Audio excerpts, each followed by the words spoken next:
Join me today as I pontificate on why I still watch Star Wars.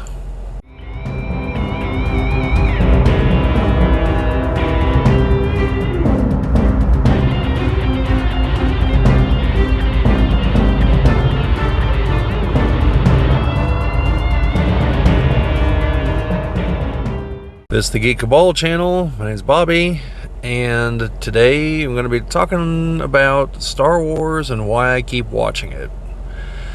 Now, for those of you who've been with the channel for a while, you're aware that Star Wars is a very frequent topic that comes up in discussion, in videos, and on the podcast, and elsewhere. Is there an elsewhere for this? Maybe not. But anyway, if there is, at some future date, then Star Wars will be talked about there as well. And I began to wonder about this the other day.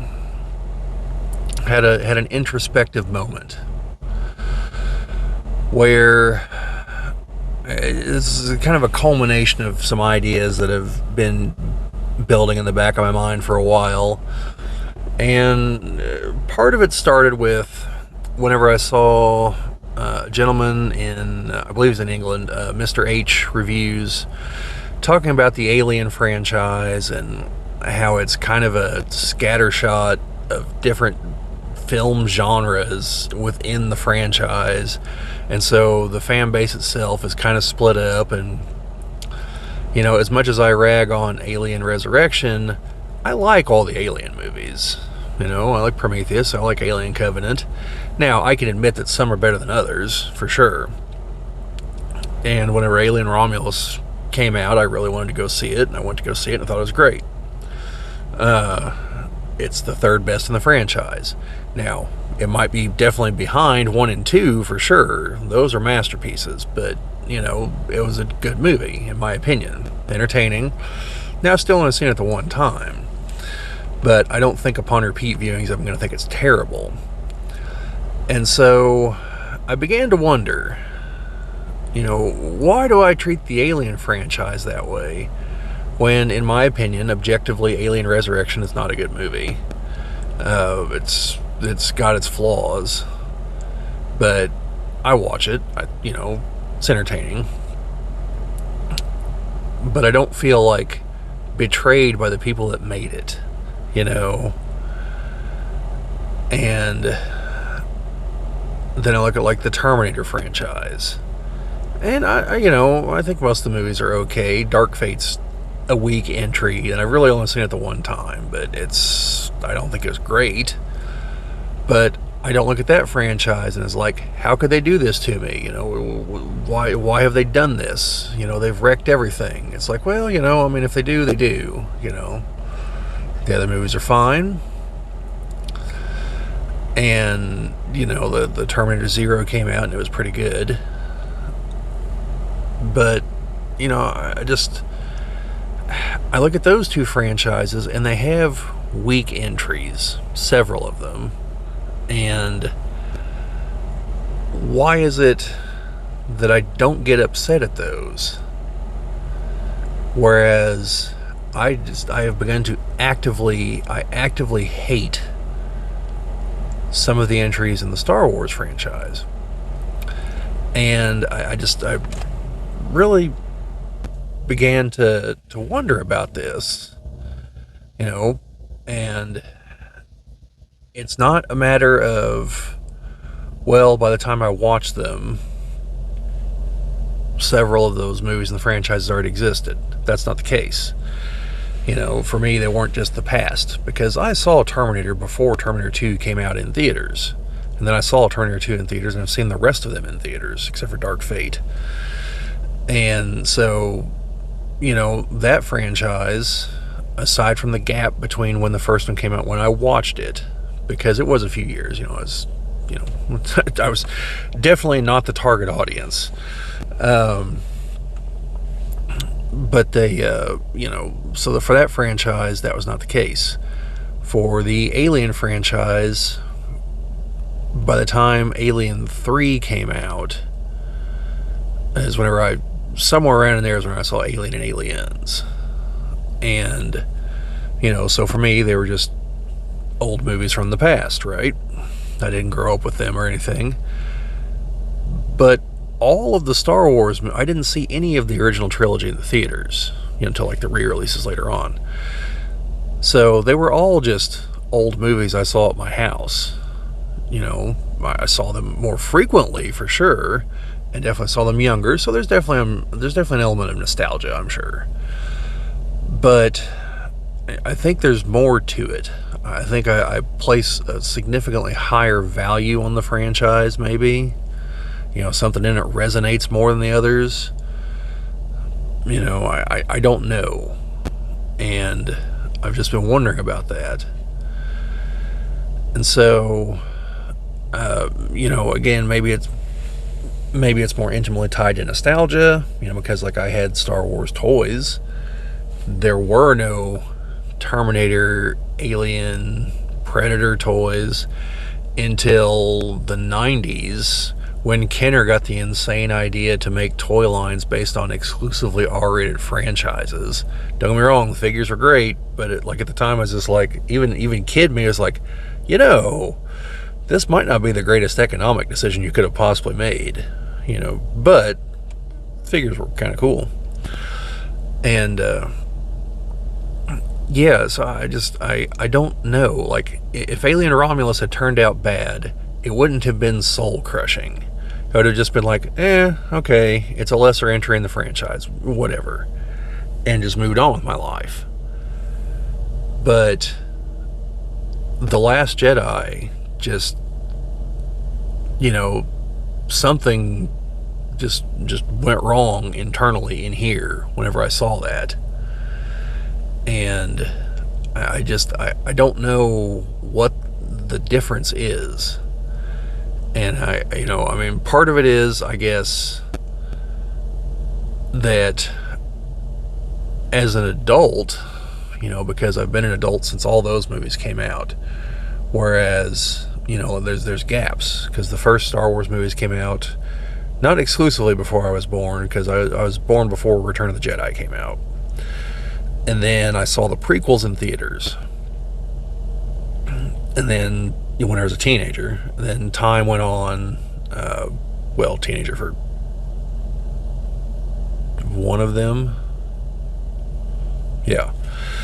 And so then, time went on, and then I was an adult whenever the Disney trilogy came out. And maybe that's it. Maybe it's because the others existed at those 2 points. Whereas, like with Terminator, I saw the first Terminator when I was I think 8. And then I saw Terminator 2 in theaters, which would have come out whenever I was 10, if I'm remembering the year correctly, or 11. And then Terminator 3 didn't come out until years later. And then Terminator 4 was years later after that. And so on and so on. So, I don't know what is different between those franchises, because I don't want to say I grew up on the Terminator, but obviously I saw it when I was fairly young. Saw the sequel. I saw these movies frequently whenever I was young. Same thing with the Star Wars movies. And while the Star Wars movies were out of favor in the 90s, these other movies were coming out and I was watching them. And I was still watching the Star Wars movies because I had a VHS set of them. But I don't know. There's just something about them that mattered to me.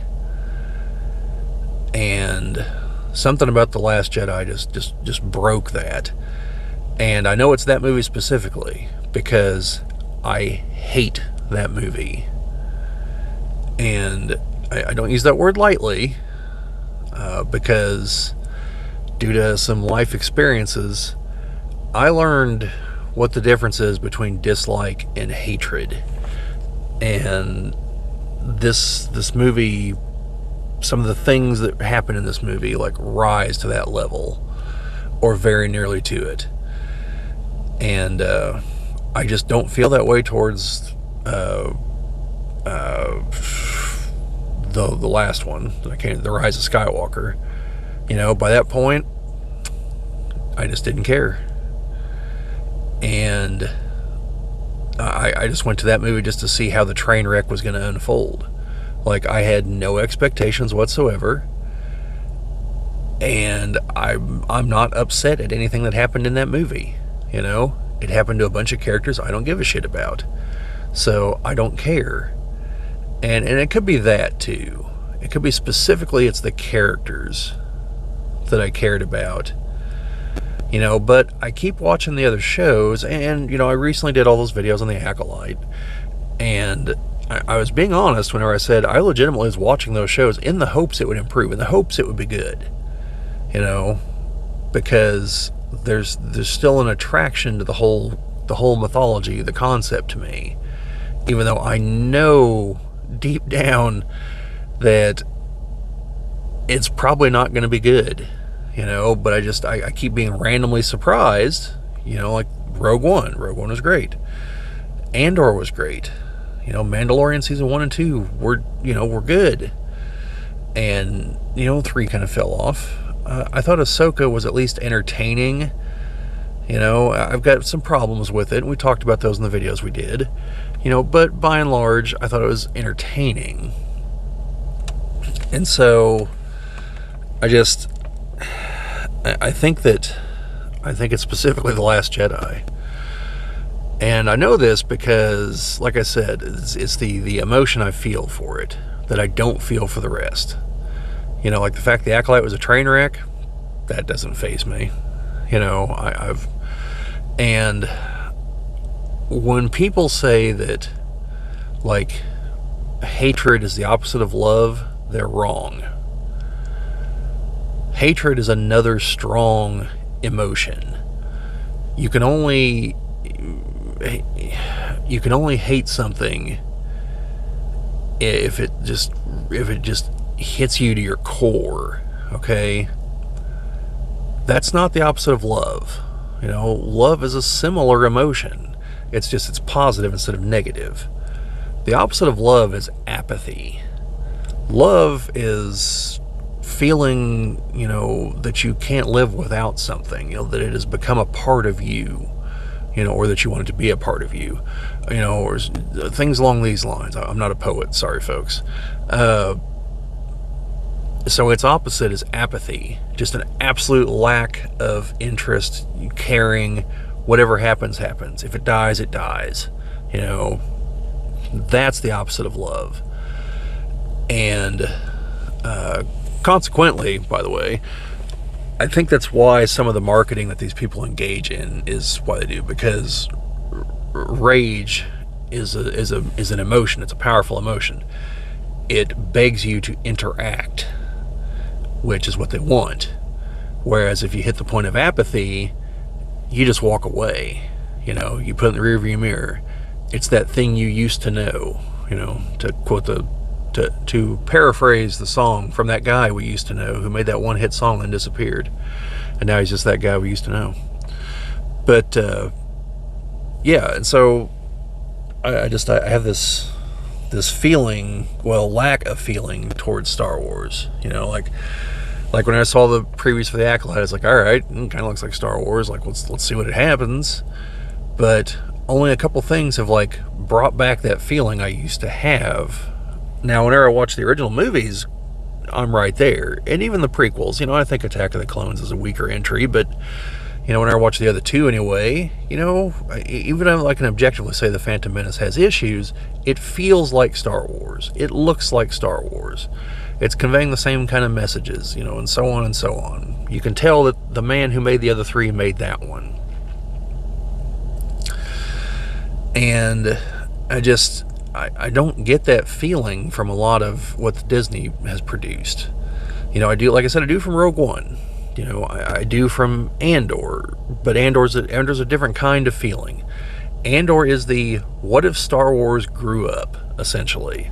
And I'm there for that. But there's that part of me that still wants the other, because Star Wars is a fairy tale, okay? And fairy tales basically have to follow certain formulas. I actually saw a gentleman trying to explain why George R.R. Martin is having a real hard time trying to write an ending to Game of Thrones, because what he set out to do was to like subvert expectations and everything from, like, say, Tolkien, but he still ended up writing a dark fantasy, which is still a fantasy, which still, to have a satisfying ending, has to end a certain way. The good guy has to win.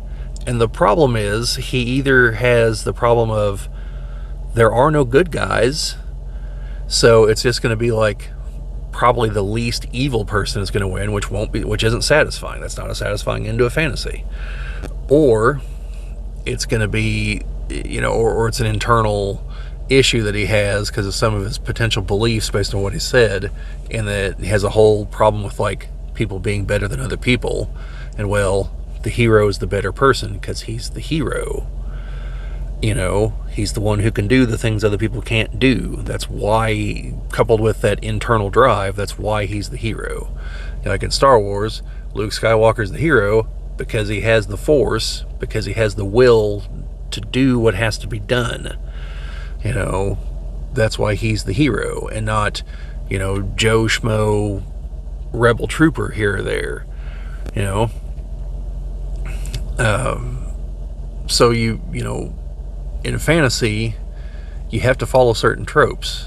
Now, for side movies like Rogue One, you can subvert that, because it's not part of the main storyline. It's a storyline that got us to the main storyline.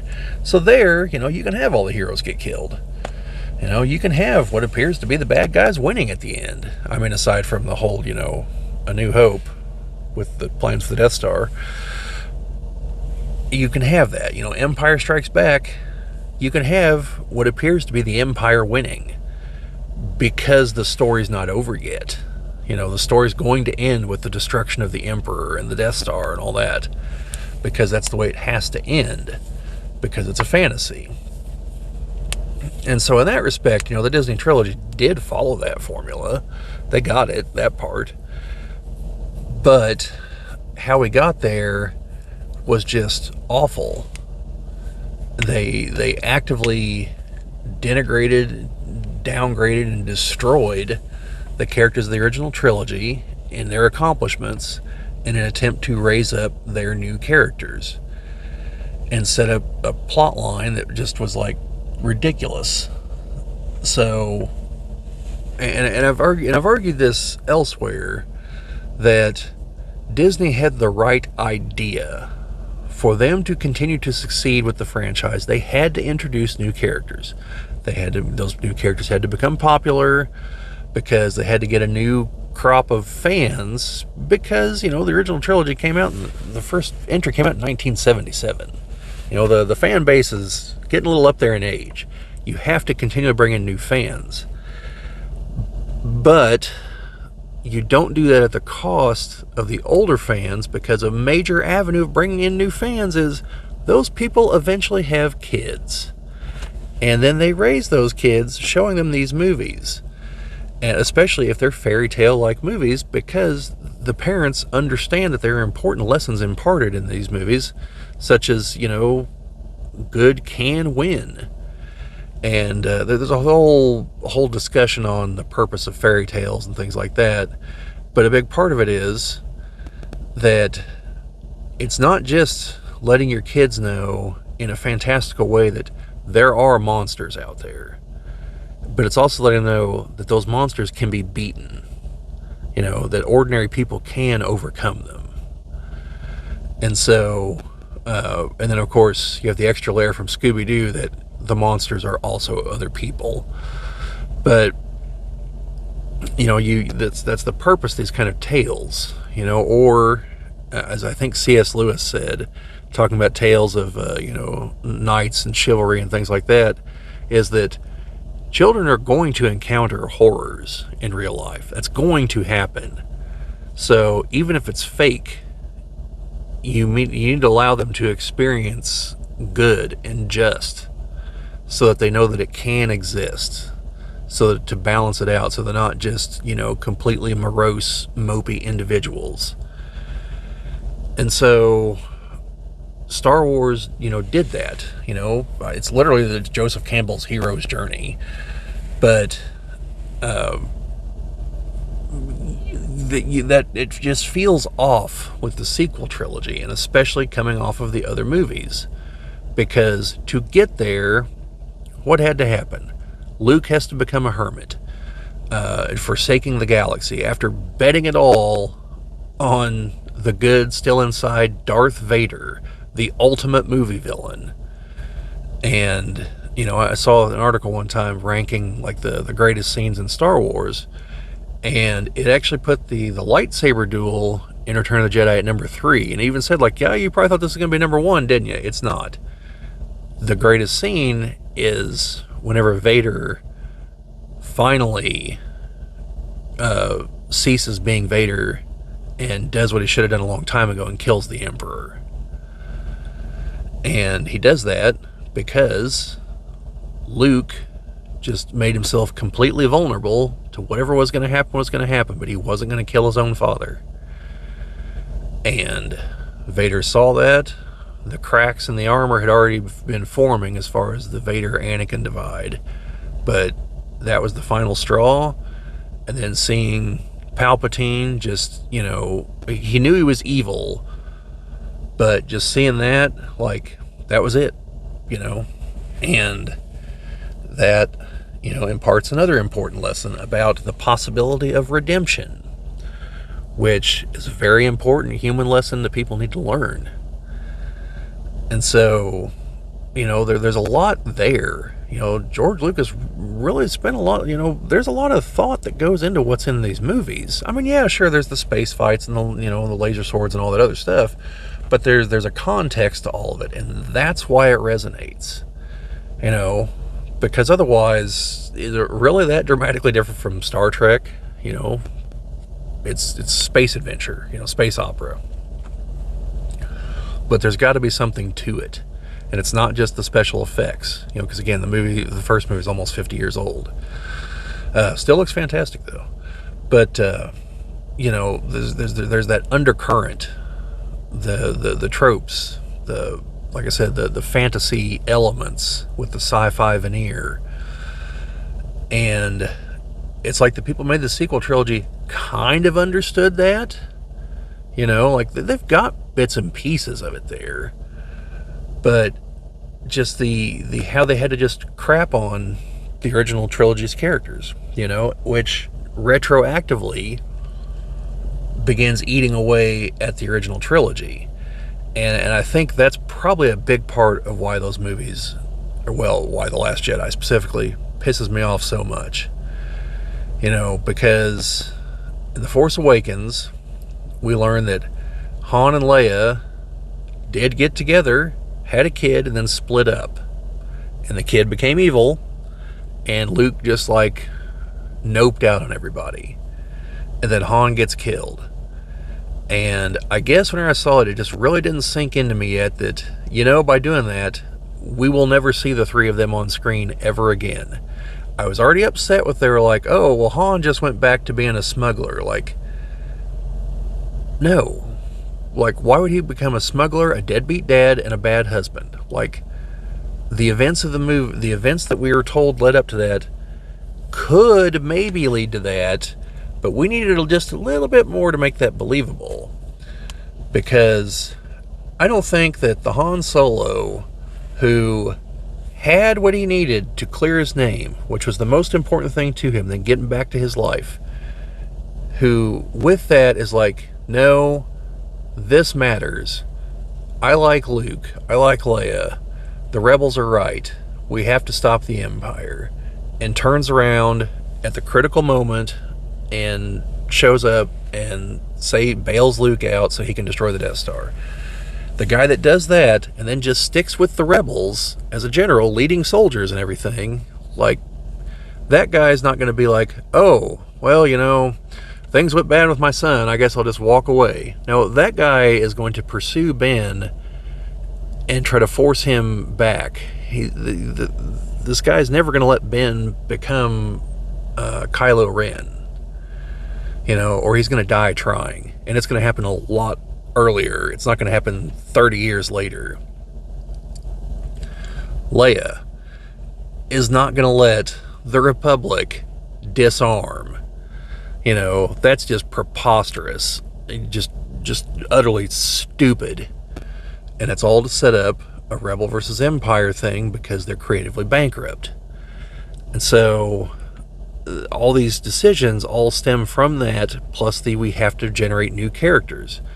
And they only had just this surface level understanding of what was going on with the Star Wars movies. And so they think they can just put the trappings in there and then have what they consider good writing, but is shit, and that it's just all going to work out. And it doesn't.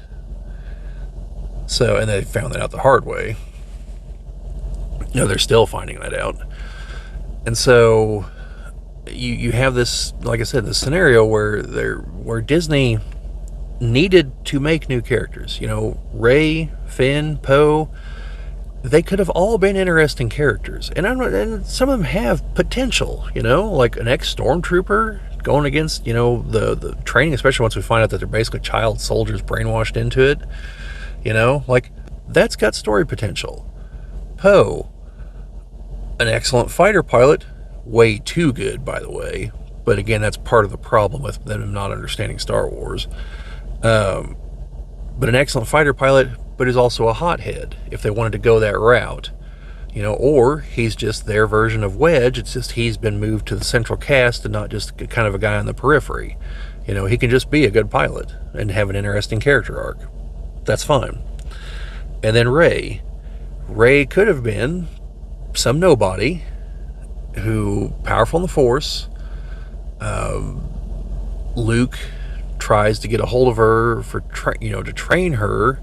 Maybe she runs into Han or Leia first, and they kind of point her in Luke's direction. And Luke tries to train her, but at the same time, and he can sense that she's powerful in the Force. And so then whoever our dark side villain is also trying to get a hold of her and corrupt her, and maybe knows the secret as far as her being Palpatine's clone, if you still want to go with that baloney. Not his clone, but the daughter of one of his clones. So, there's story potential there. It's just that you just washed away the achievements of the heroes that people care about to prop up people that people don't know. That doesn't work, okay? And so you need to have a situation where, the rebels, they won at the end of Return of the Jedi. Well, they began their victory. It would take quite a while, actually, to deal with the Empire. And so the new EU's version of events is just beyond stupid. So, for argument's sake, let's say that they went with, okay, after years and years of fighting the Empire, they finally win and established the New Republic over a portion of the galaxy. The Imperial remnant's still out there. All kinds of crime syndicates popped up in the meantime, and all kinds of other things. The galaxy's become more of a wild place. And then that's the conflict, is the New Republic trying to assert itself over the galaxy, at least the chunks that the Republic controlled. And, you have Leia as a central figure within the New Republic government. You have Han as, still a member of the command. Or, maybe the guy who's got all the connections for the back channels to talk to the other groups. You figure out a position of importance, but that fits the character. And you have Luke in charge of rebuilding the Jedi. They've rebuilt the temple on Coruscant. I don't think was it ever torn down. But anyway, he's taken over the temple on Coruscant if it was never torn down. And he's begun training new Jedi. Since it's 30 years on, he's got a couple generations of Jedi, but we're talking, 50 people, 100 people, something small. They're not the galaxy-spanning organization that the old Republic Jedi were. And, his character arc would be, trying to determine which way to go with things, because he knows that the old way lasted for 1,000 generations, but he also knows it led to utter ruin in the end. So he's got to make decisions. and maybe they're good, maybe they're bad. And, the characters can have had setbacks along the way in stories not yet told. But then you get to a point where then we're introduced with the new characters. Rey's a new student at the temple. Poe is a hotshot pilot. It's got some kind of, Han likes him, but there's maybe a bit of a character conflict or something. You need drama for a story. And then Finn is someone who deserted as a stormtrooper to the New Republic, and we get his insight into how the Imperial Remnant works, and what made him choose that and things like that. So then your first movie is introducing the new people, relate them to the old people. Collectively, they all go on an adventure, with some other people here and there. And we introduce them to these new things, and we show that the new people are competent, but they're not exceeding the original characters. Maybe they're competent in a different way, but they're at most equal, but probably still have some rough edges, need to learn some things. Then the second movie, they come more into their own. The other heroes kind of back off a bit. They've got galactic affairs to consider, and there's some conflict somewhere that the new characters kind of shine. And then in the third movie, they can more fully come into their own as their own characters, where the other three have more or less stepped back. They're referenced. We see them a bit. They're doing their own thing. We get some bit pieces with them doing stuff. And then the new three, save the day and the conflict, whatever. And I would have that be a not galaxy-spanning conflict, because then you run into the whole, well, why didn't the other three take care of it? It'd be a more localized affair that the other three think they can handle because they're busy running the galaxy. And that's how you use the trilogy to set up your new characters, and then you do the further adventures of them where they are now the main heroes.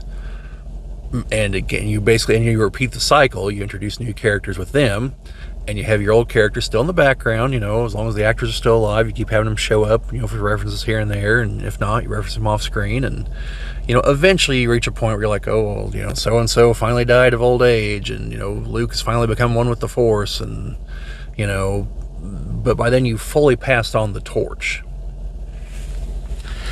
And that's what Disney needed to do, because that would create a new generation of fans. Just as there are people that grew up on the prequels who are huge prequel fans, that would create the Disney batch of fans. Then you'd have your shows that splinter off and tell side stories here and there, and you'd have far more people watching them.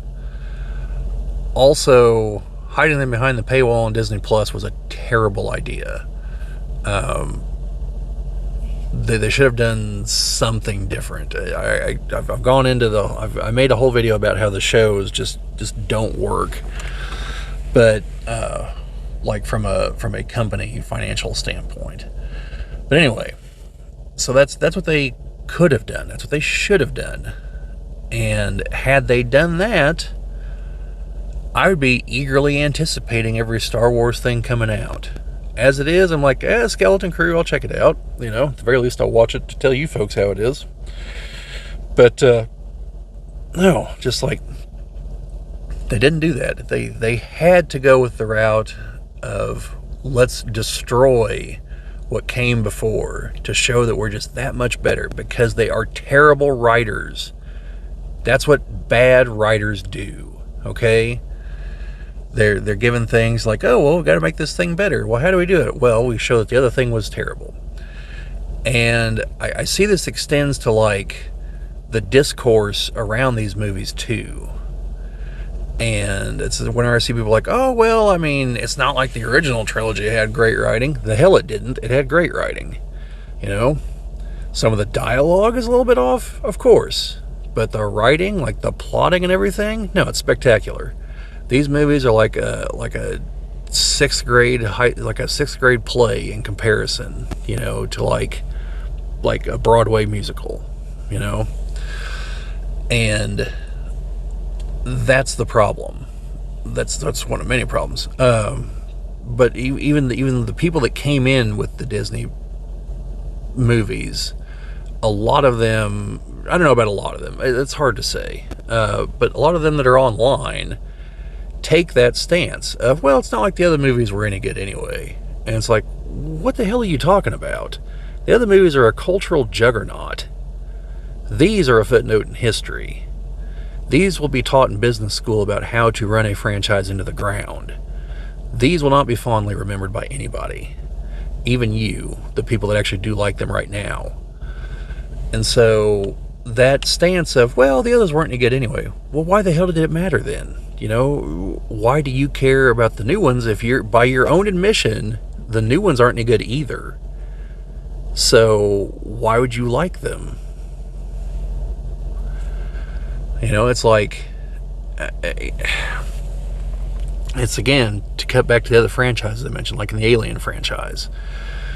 The Alien franchise, I like the movies, but I acknowledge that some are definitely better than others. I don't look at Alien Resurrection and be like, well, you know, Alien was trash, so it doesn't matter that Alien Resurrection's not any good. I go, no, Alien Resurrection is a lesser movie.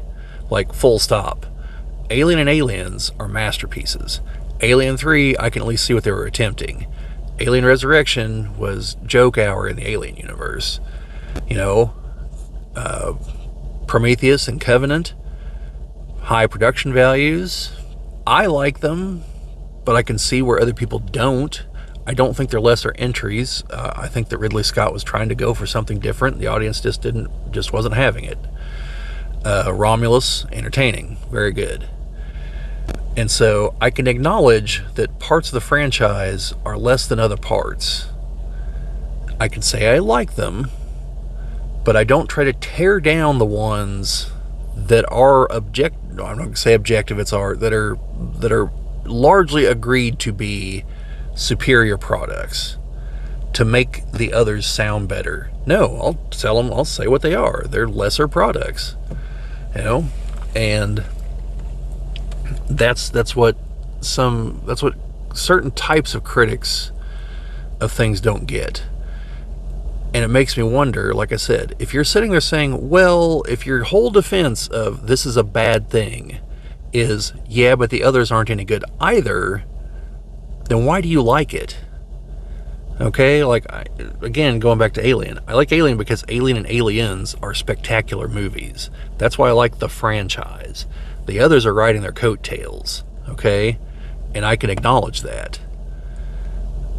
And with Star Wars, I can acknowledge that Attack of the Clones is a lesser movie, in my opinion. I don't like it as much as the others, but I don't try to justify that outlook by saying, oh, The Empire Strikes Back is trash. No, that's full stop, you're wrong. And so, you know, that part really gets to me. And I don't know why. I shouldn't really value the random opinions like that, but I mean, I don't value them, but you know what I mean? I shouldn't let them get to me. But it just speaks to just a level of ignorance, of critique, that I don't get why you bother to open your mouth at that point when you clearly don't know what the hell you're talking about. But, you know, people have the right to do that, and you promised me to make videos like this, so I guess I shouldn't complain too much. But yeah, you know, I think even some of the larger YouTubers, I've seen clips of them be like, well, you know, it's not like we can't level these criticisms at the other movies. Well, you can't, actually, and if you try to, it will fall apart. You know, like, there are legitimate structural flaws, there are writing flaws in the newer material. And I've spent the last probably 20 minutes of this video talking about the structural flaws of the sequel trilogy. And again, like, it was, like, in some ways, it was close. You know, like, you wouldn't have to twerk a whole lot in The Force Awakens to make it work.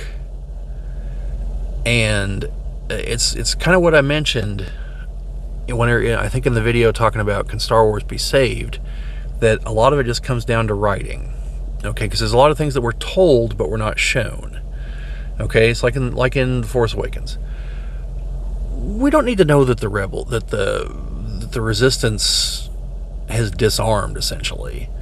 You know, we just need a line of dialogue that that a big portion of the fleet happens to be at the capital planet, and that's why it's being targeted with the Starkiller base, because they're not just going to take out the capital, they're going to take out a big chunk of the fleet at the same time.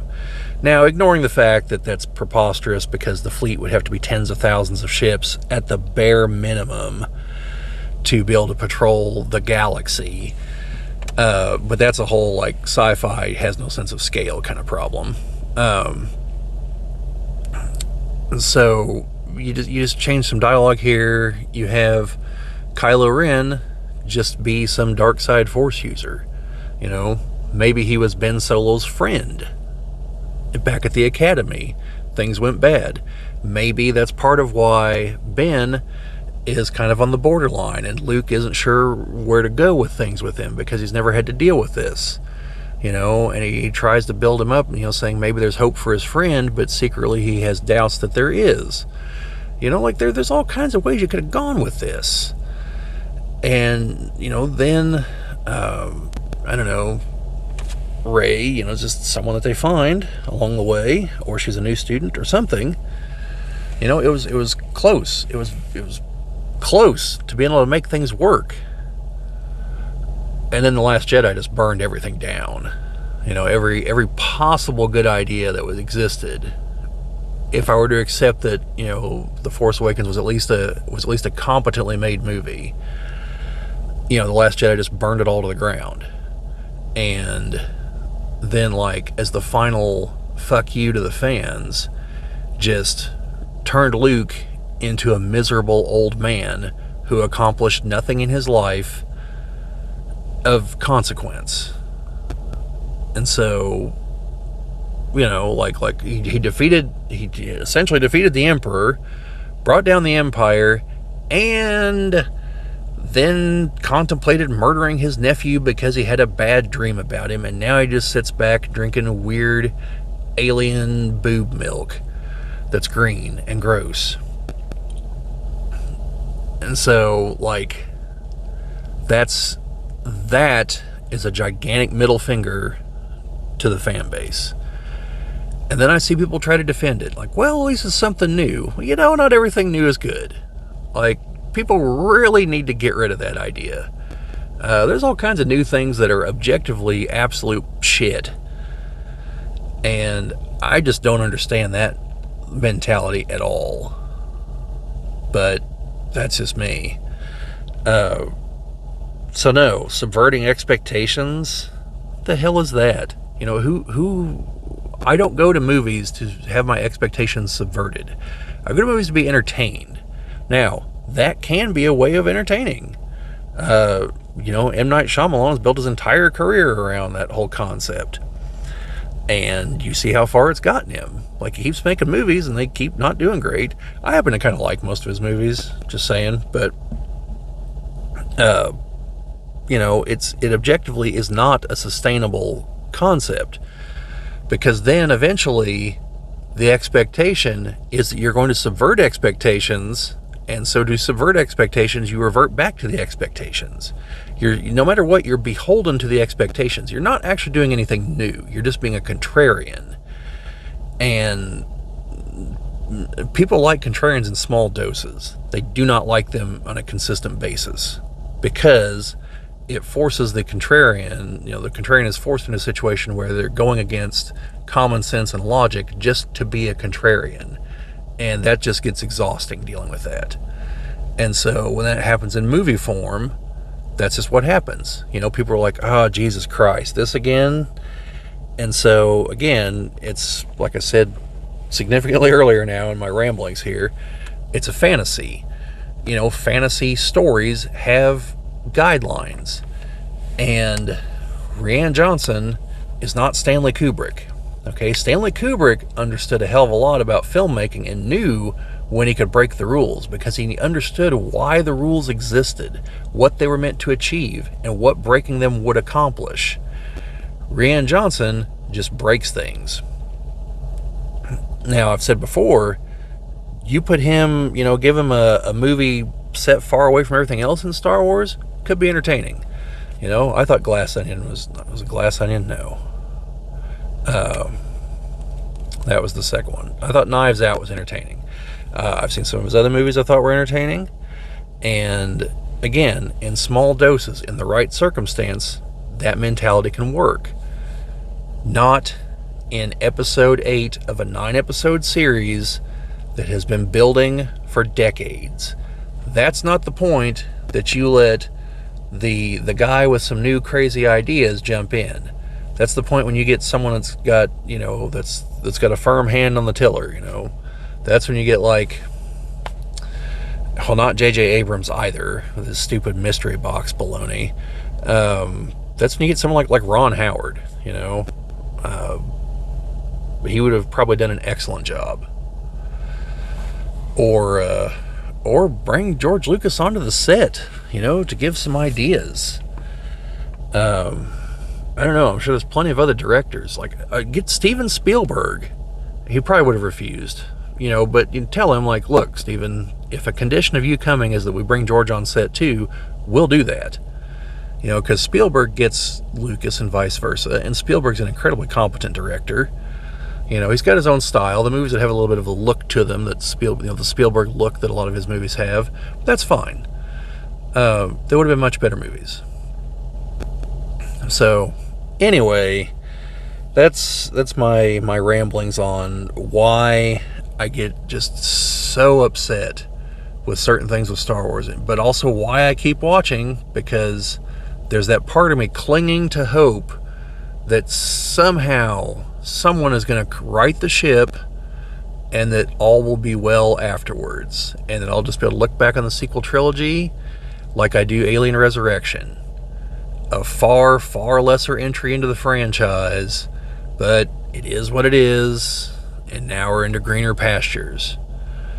Now it's going to take a lot of content, a lot of movies and shows for me to get to that point. And I have a concept of how you can do that without just retconning the sequel trilogy out of existence. That'll be a whole separate video. I'm waiting until Jim can record with me again on that, because he's the other uber Star Wars fan. I'd like Chad to be there too. He's a big Star Wars fan.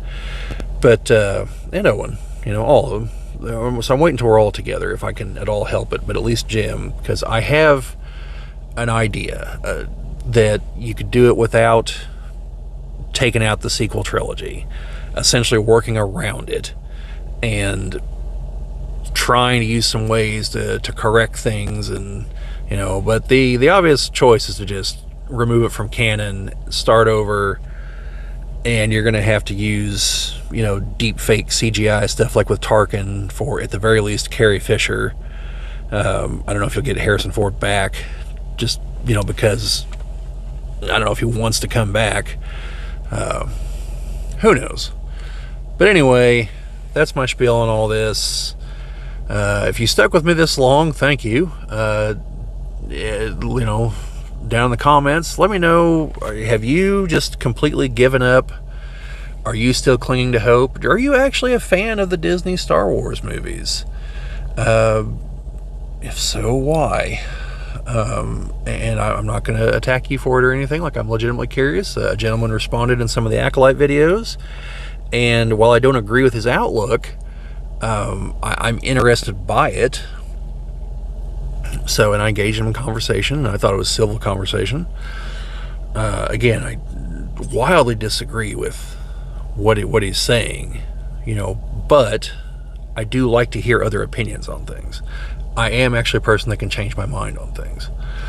So I doubt that's going to happen here, because I have very strong feelings about it. I'm just going to be upfront, but it's possible. So anyway, am I a fool for clinging to hope? Let me know down in the comments.